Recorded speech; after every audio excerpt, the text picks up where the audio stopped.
um,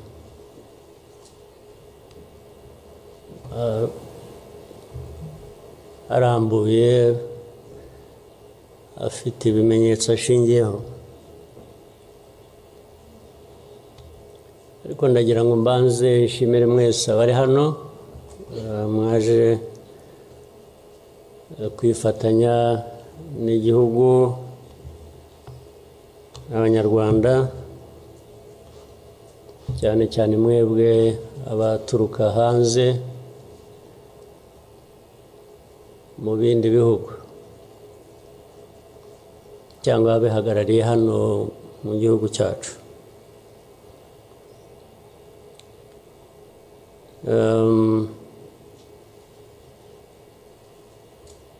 Ndabashimira kuko kenshi ko dusigaye tubibona ko bisigaye biri,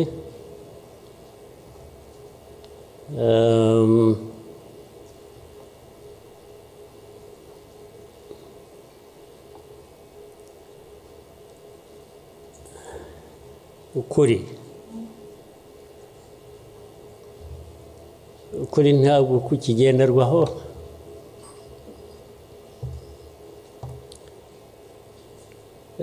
ni nacyo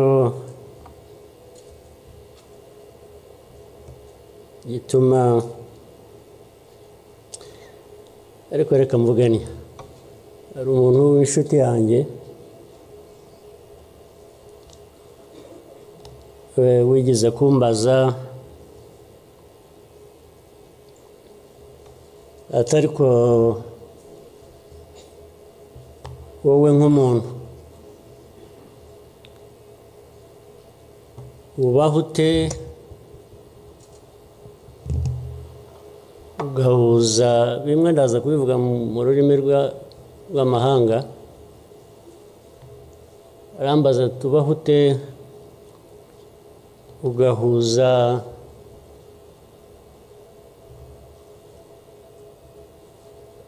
the dark past and the cruel present.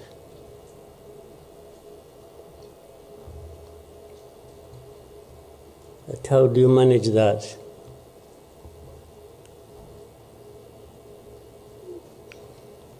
Ariko uko nabyumvaga ntabwo ari igihe yabazaga gusa, yabazaga u Rwanda, bavuga ngo u Rwanda mubaho muti, with a very dark past and a very cruel present.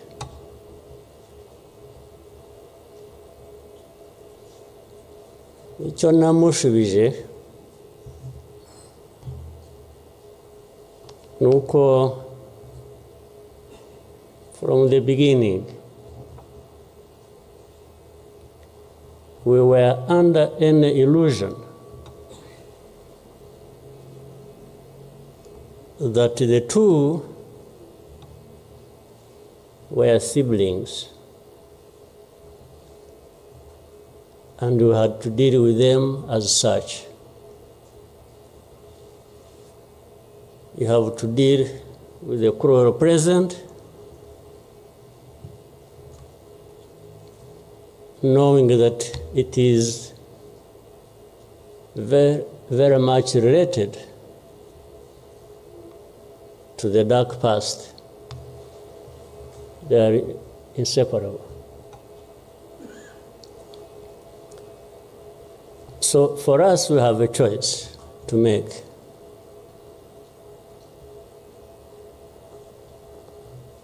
You are either crushed in between and you stop existing,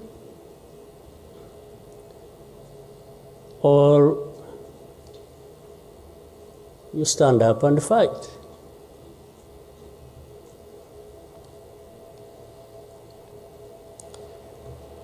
When people are saying in the testimony that you know, the hope they have and that what happened here 30-something years ago will never happen again.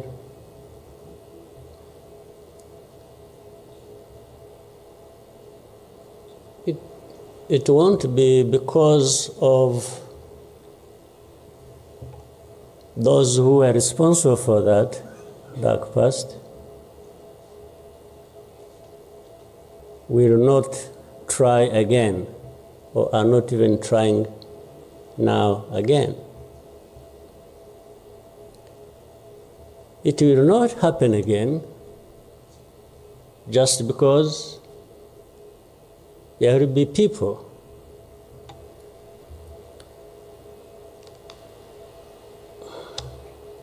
who will stand up and fight.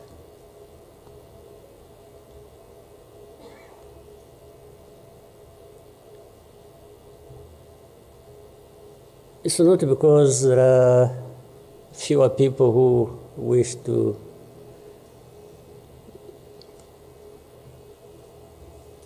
perish or who would have wished us all to disappear, this country to disappear.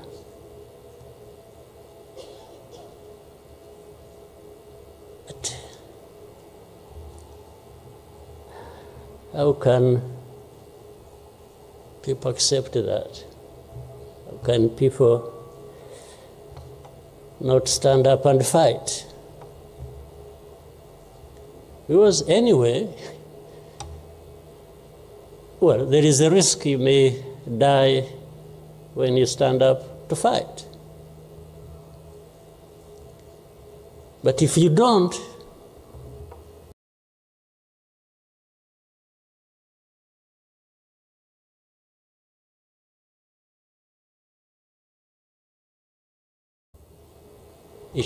it's a sure thing you're going to die.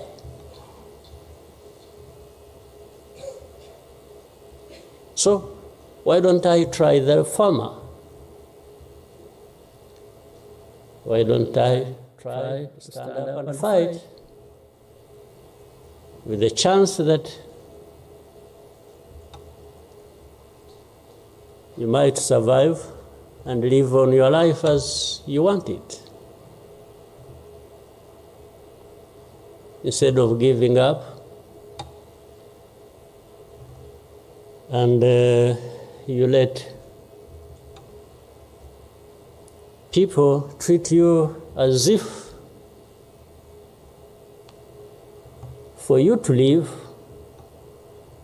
it's a favor that they are going to do for you. Why?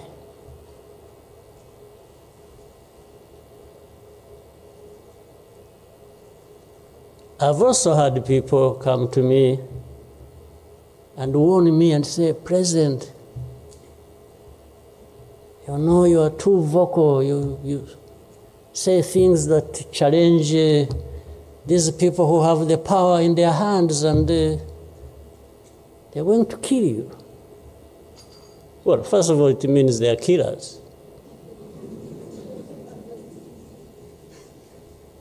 But my answer to them is, you know what?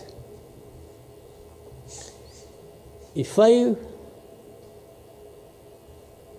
were to be there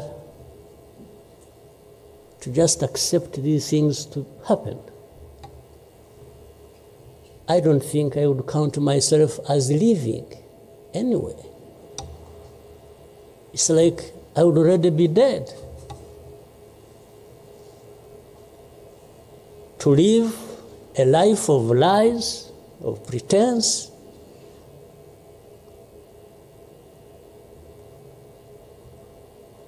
and all my life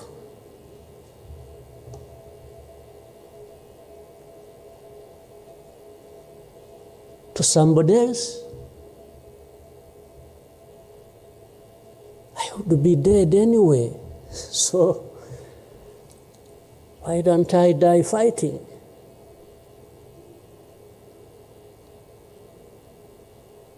So you Rwandans, why don't you die fighting? Instead of dying anyway. Just dying like flies. Why? But my message goes to other Africans who live like this on a daily basis, who are dehumanized. And they accept it and they beg. I can't beg to live. I can't beg anybody.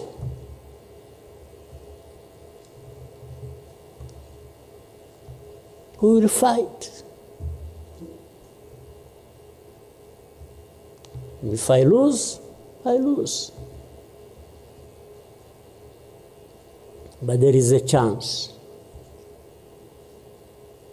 There is a chance, a significant chance, that if you stand up and fight, you will live. And you will have lived a dignified life that you deserve, that anybody else deserves. So these people who are there to the UN, they are there to these Western capitals, they are everywhere, they are just saying, Rwanda. This small country, this Rwanda. I mean, you see, when you are talking about Rwanda and ganging up together against Rwanda, you think it's some country that is... I don't know. Then when I remember the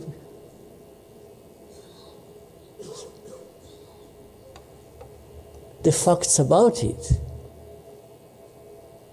I just imagine the world has gone amok.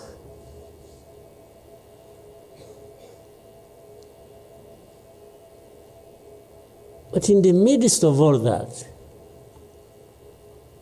we have to live. We have to live our lives, we have to fight for that, we have to live the way we want. And I tell anybody to his face to go to hell.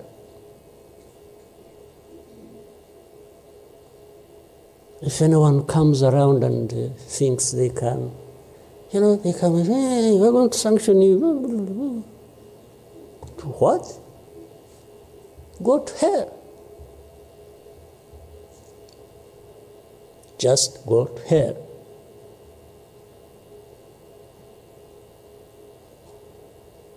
You have your own issues to deal with. Go and deal with your own issues. Leave me to mine. This is the spirit, I think, Rwandans must have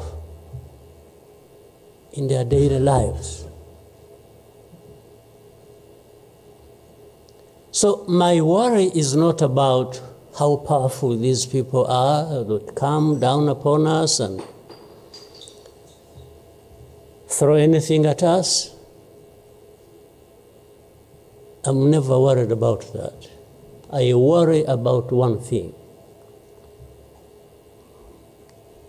which has lived on for centuries. It's for Rwandans. It's for Africans who sit back and find nothing wrong with accepting to be treated like that. That's my only worry.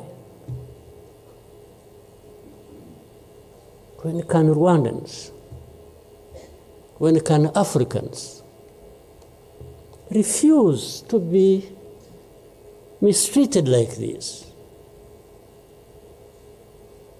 To be told they have no value, to be told that their lives have to be lived as a result of a favor they are being done by somebody else. What a shame for people to accept that even for a moment. You must not accept it. You must get up and fight for yourself.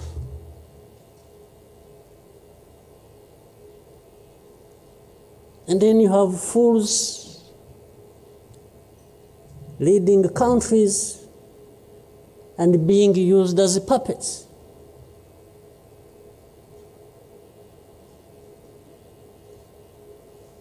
And they are stealing from their own resources, which they should be putting to the good use of their own people and develop them. They just put everything to their own use, find billionaires in a sea of poverty, millions of people going hungry, and their leaders, billionaires, money that has been stolen from the resources of these people, and these are the ones received in Western capitals and praised, and when, Rwanda is being crucified literally at the UN and everywhere, these are the ones who show up and everybody is doing their bidding.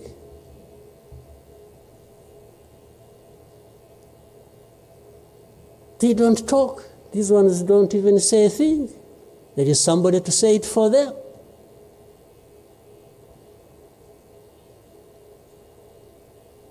You don't say a thing. Even in meetings where solutions are being thought about and crafted and so on, they are absent because somebody else is there. They will address when their name comes up, they will say, no. You see, I see it on a daily basis. Somebody has agents, orders them, pays them to go everywhere preaching hate speech, killing people in broad daylight, setting fire on these people, burning in broad daylight.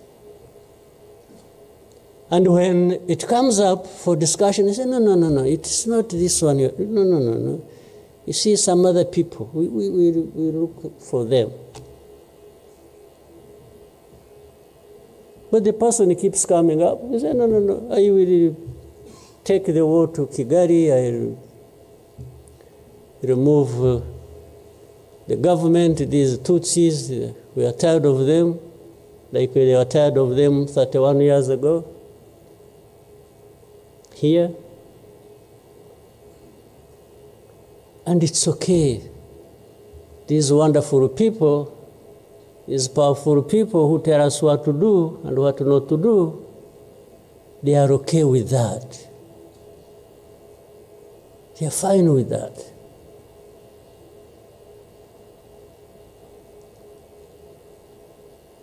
And they expect us to accept it also ourselves.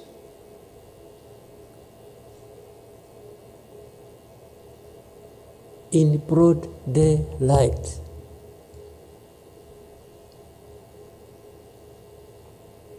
Hate speech, killings of people for their identity, uprooting them from their homes, and most of them are refugees here in this country.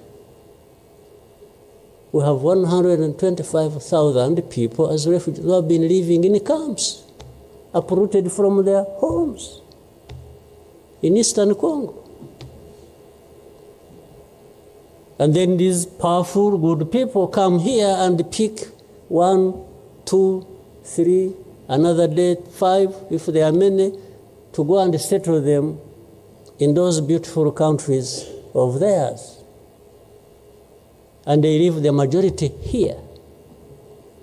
And they expect us to be thankful that that's a huge gesture of generosity. First of all, they take them knowing that these are actually refugees from a neighboring country. They don't take them as Rwandans. You take them as refugees from Congo. Only that they are taking very few. They are not, I wish they could take all of them. Those who wish to go and resettle them. So the rest becomes my problem. So what they have to do is cleanse Eastern Congo of all these people, bring them to Rwanda, take to your countries those you want, few, very few, not even 0.1%, and the rest should remain Rwanda's problem. Because after all, these ones are Tutsis like Kagame. That's a simple conclusion. But ask yourselves, how did these people end up being across the border of Rwanda? Was it really done by Kagame? Was it done by Rwanda? No, for us, we are here lucky that we are alive, that we survived.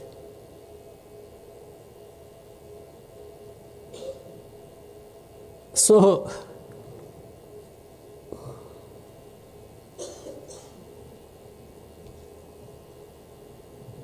but as I say this,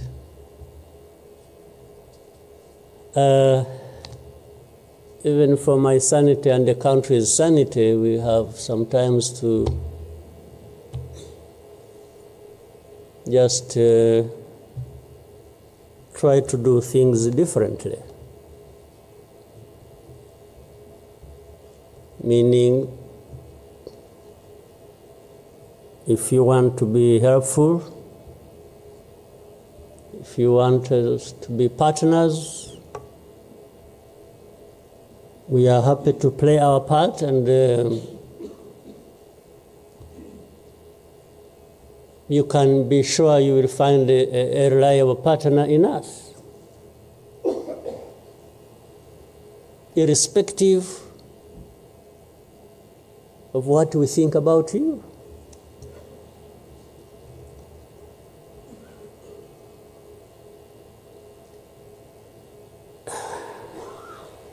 You know, this whole thing you see every day, you know, you have heard of groups, what is it? Group of experts. You have heard of that thing? These are people who go around, experts who are supposed to know better our situation than ourselves. Can you imagine? And the ones who lead those groups are the very people connected with this history I'm talking about, or that Bizimana was talking about. Can you imagine the cynicism?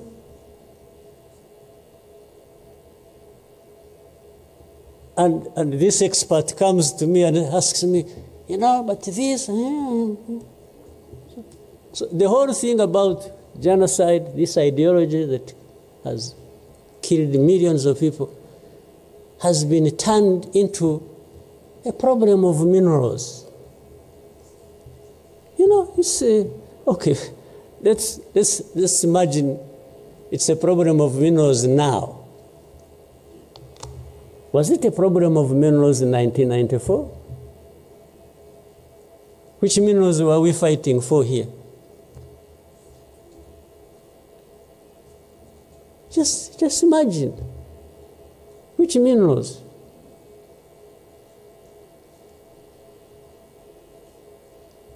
Second, if it were to be minerals, how many are actually fighting for these minerals in those places, assuming you found evidence about Rwanda being implicated in what's happening in Congo for minerals in Eastern Congo? Are you really saying it is just Rwanda? Why don't you be brave enough to say Rwanda is invading our territory we have created for ourselves and is encroaching on the minerals we are also encroaching on in Eastern Congo? Why don't you be brave enough to admit that? At least to say that.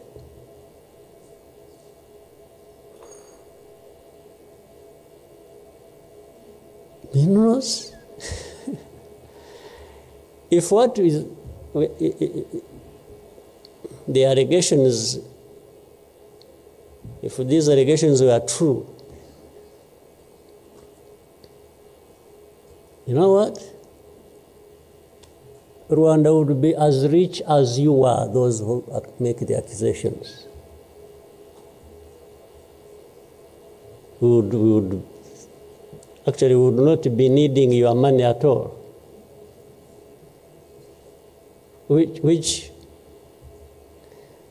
you give us nothing and you come and beat us up for for everything. I mean, yeah, that is the world between the dark past and the cruel present.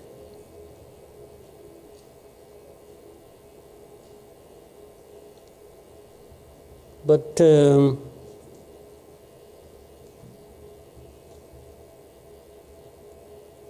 what didn't kill us and finish us 21 years ago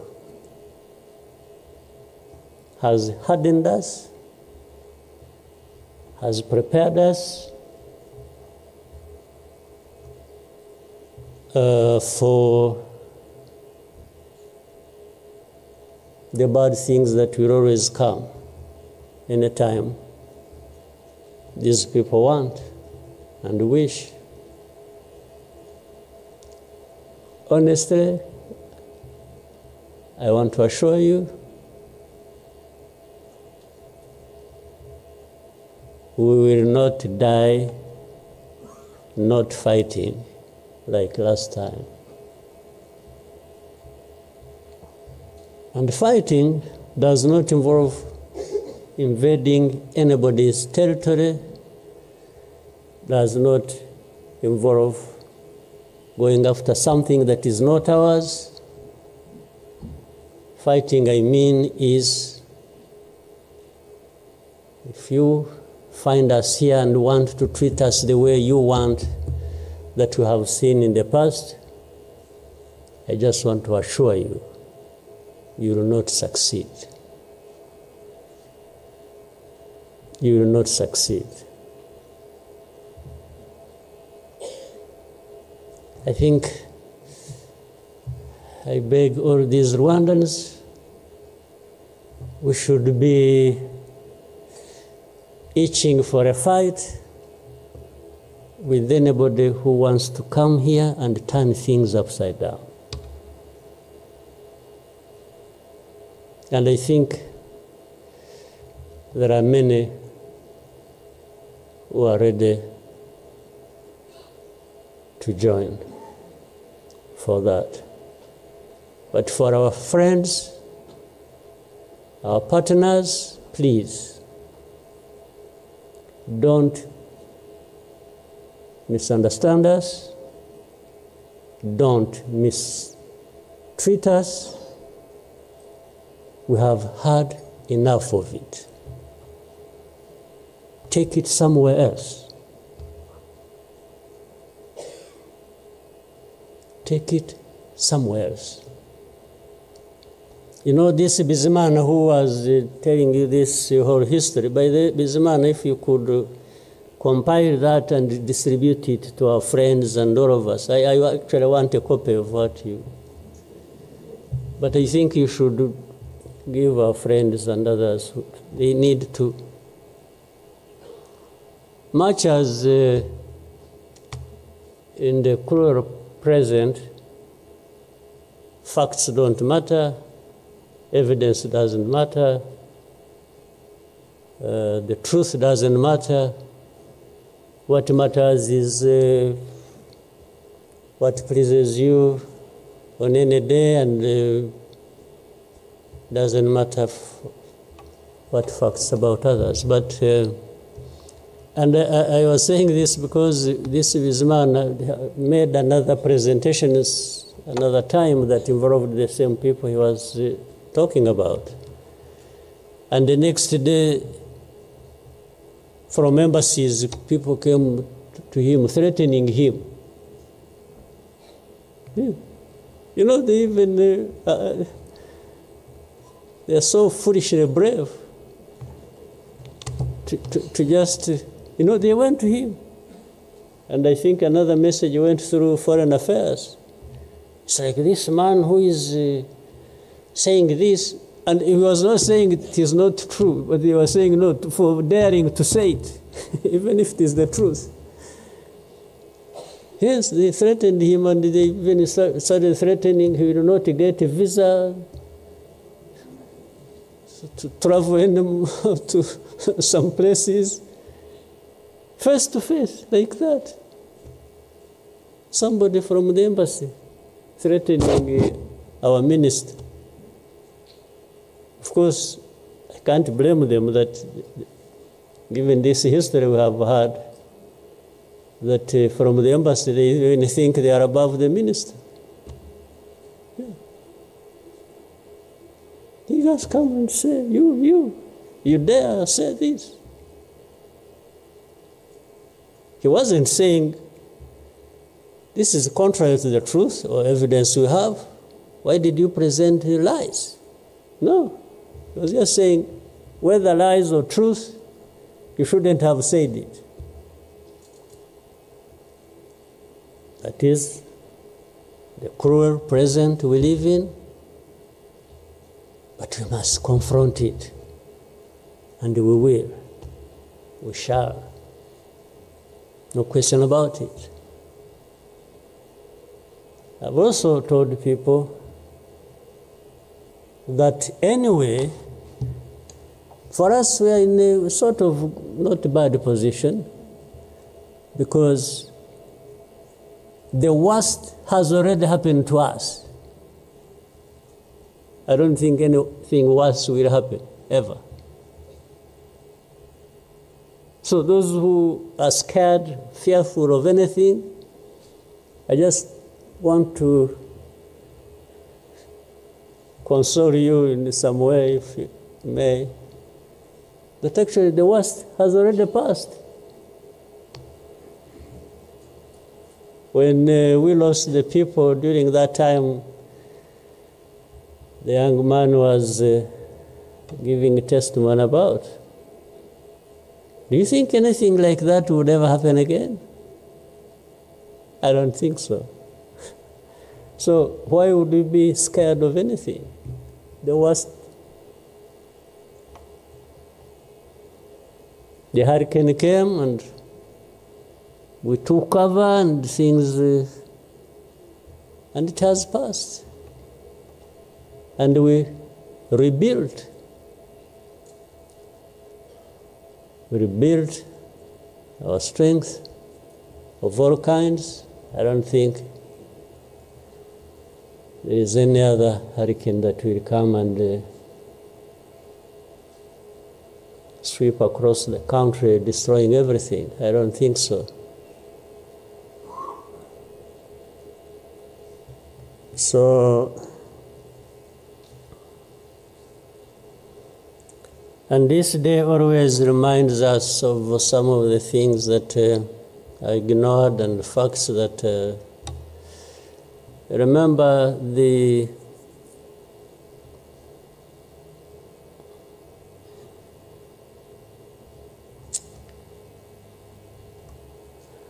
the book written by somebody many of you know, Philip Gurevich, with a very long title. When he and this is a man who, well, at least I would have wished if they could think of such a man and put him in the group of experts, maybe they would benefit from. But you bring somebody just because she comes from a country that colonized Rwanda and that becomes the expert. I think that's not serious. But he said that the title of the book was, "We wish to inform you that tomorrow will be killed with our families." You know, who were they informing? And who was going to stop that? And who was going to come to their rescue? Nobody. It just happened as they said it. People kept telling the world, "We want to inform you that tomorrow we're going to be killed with all our families." And who cared? And the families were killed indeed, including the family of the young man who was testifying here. Well, including our families, those of us standing here, who have been demonized every single day about our history. The history where there is a force that always has been attempting to turn victims into perpetrators. So these people who give testimonies and say what happened to them, they are actually now perpetrators. They are no longer victims. So the cynicism I was talking about of what happens in this world is that these very people who barely survived and who lost everything else and their families are now the victims, the perpetrators, no longer victims. That's what the world wants to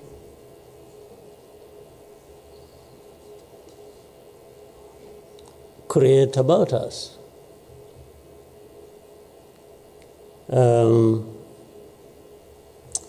I think I should, even for,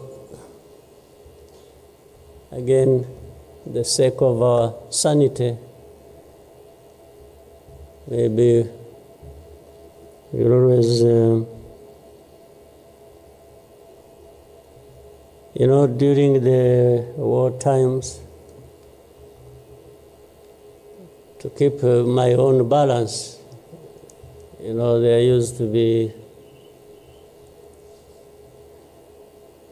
battles taking place across the country, militias killing people, RPA soldiers fighting government forces. Sometimes in our movements, one of the commanders would come to me and say, "President, you come and see what has happened here."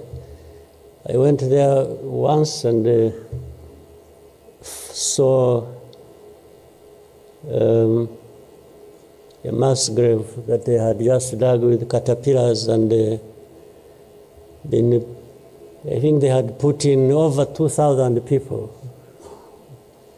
And from that lot, we found 12 people are still breathing. And we got them out. I was told the other day of the 12, I think they lived for some time, and then now there are remaining 7 out of 12. I kept following the story. 7 are still alive. I think 5 died of... But from that moment, I told the commanders that they should never bring my attention to this kind of thing. They should just handle it, and we agreed how they would be handling it. But I should never, I don't even need to be informed or, and the reason was simple. And unfortunately, such a moment of remembrance sort of takes you back into that. But the reason was I didn't want my judgment and my conduct of the war and the leadership I was supposed to be providing to be impaired in any way by the anger, by what you saw. So that's why I wanted to keep my own balance so that we go through so many things. But otherwise, if I kept seeing this, putting people out of a mass grave, and then your mind goes to say, but who is this doing? Whoever is doing this, why is he doing it? He may end up... so anyway, let me...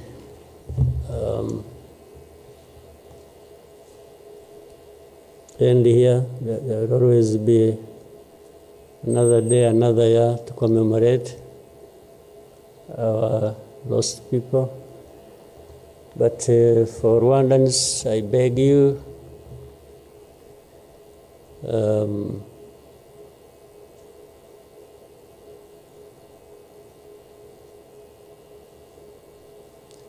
don't owe your life to anybody else. And please have the courage to deal with the situation and moment as it is. Don't offend anybody, but always fight for what is yours. Don't allow anybody else to dictate to you how you should live your life, because the moment you accept it, that is the day you have lost your life. God bless you.